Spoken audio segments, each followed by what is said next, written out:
you go into agriculture with Aymar. Aymar.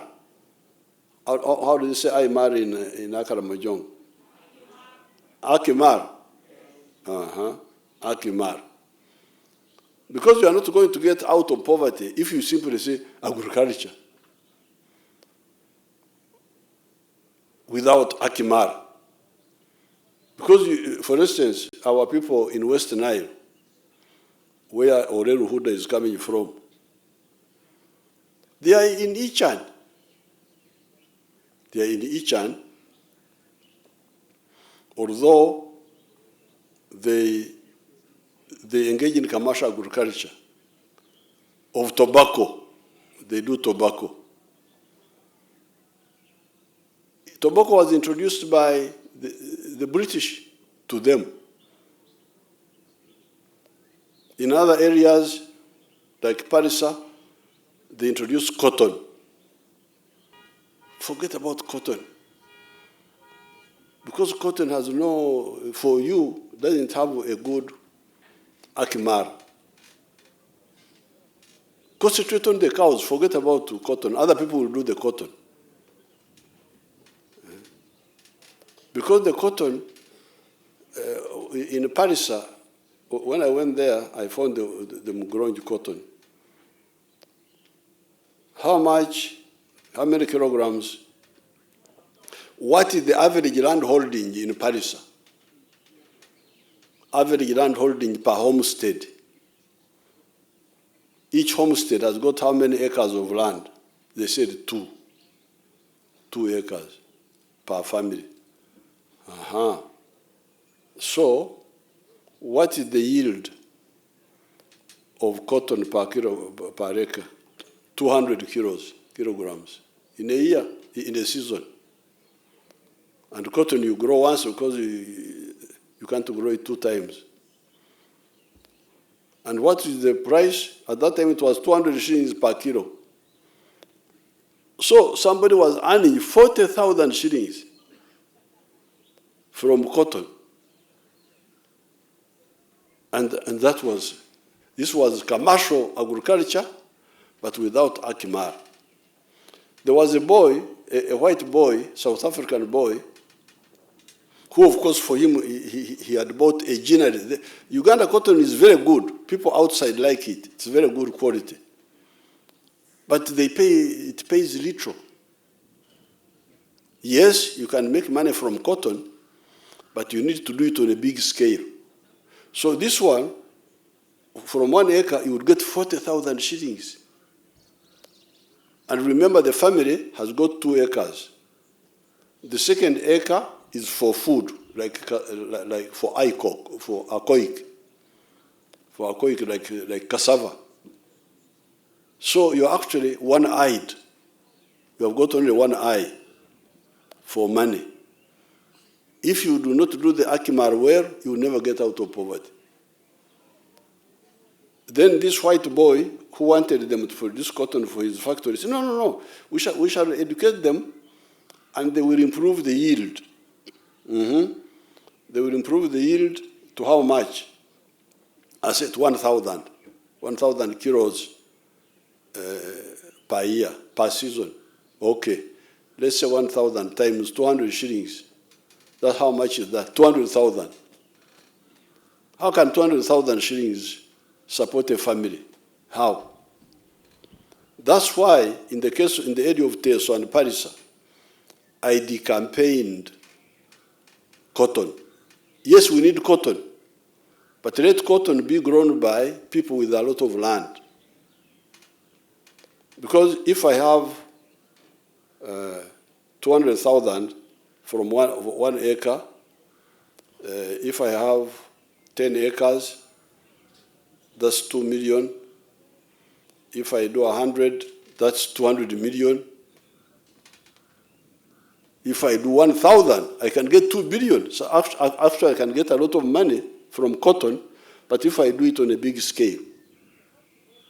So that's why, therefore, we told our people, so therefore, in our teaching in my writings, everything is in black and white. I told you that with agriculture, there are two types of agriculture. There is intensive agriculture,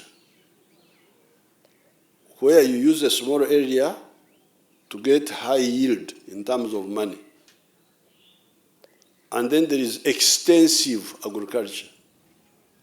That is agriculture where although you are getting small per acre, but because you have done on a big scale, you get good money. As you can see, you can get money from cotton. We are not saying that cotton will not be grown. It will be grown, but the question is by whom? It should be grown by him who has got big land.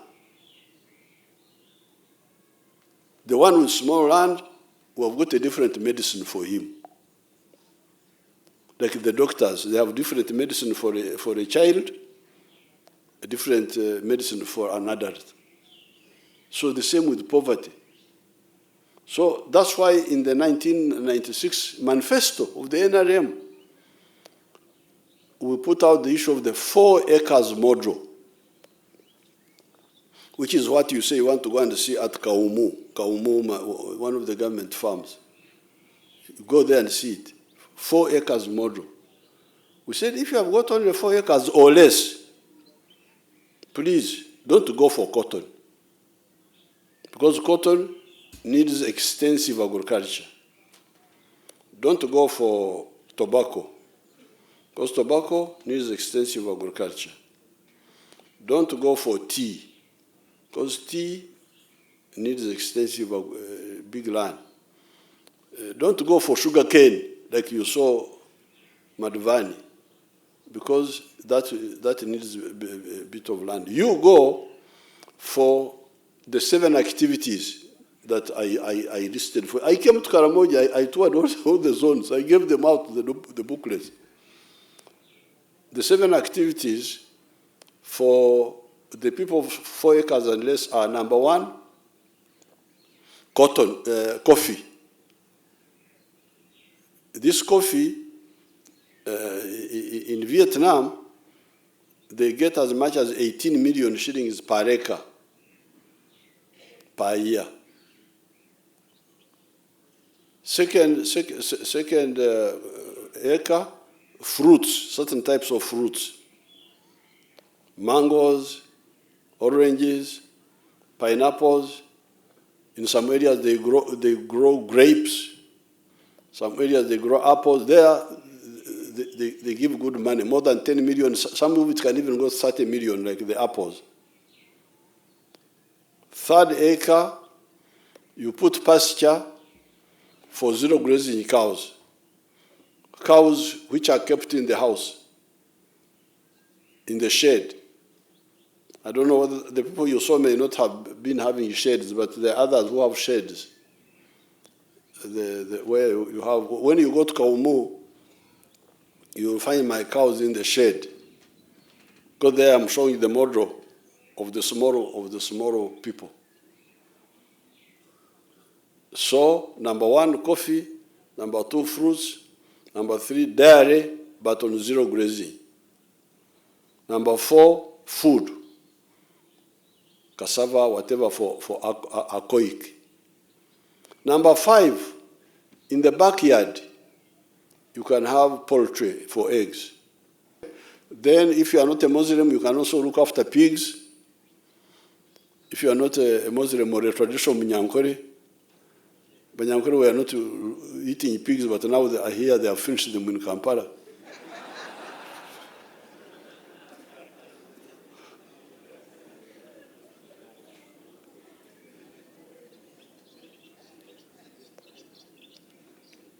And then, if you are near the wetlands, at the edge of the wetlands, fish farming. That fish farming can do a lot of things. You get good money. You will see my fish farm at Kauma. I don't know, they are looking after it well. So therefore, now for the extensive agriculture, for cotton, for maize, even maize needs a big area. that will be done by people of big land. But the ones of small land, please go for intensive agriculture, and we have identified those 7 activities. Some people are bringing some new ideas. They are talking of avocado.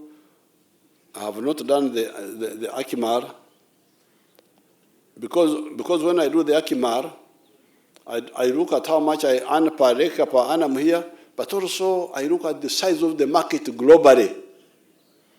Because I don't want to encourage my people to go into something that does not have a big global market. And then they produce, and then there's no market. So all these things I'm telling you, the 7 of them have got a huge global market. You can go on the internet, because you are now English speaking.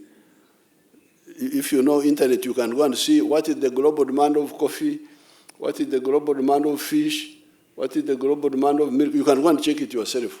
It's big, big. What I'm telling you is that I'm sure the price, the income per acre per annum is good, and the demand is big, so there's no danger of even to okudiba, things not being bought, being stuck with the products.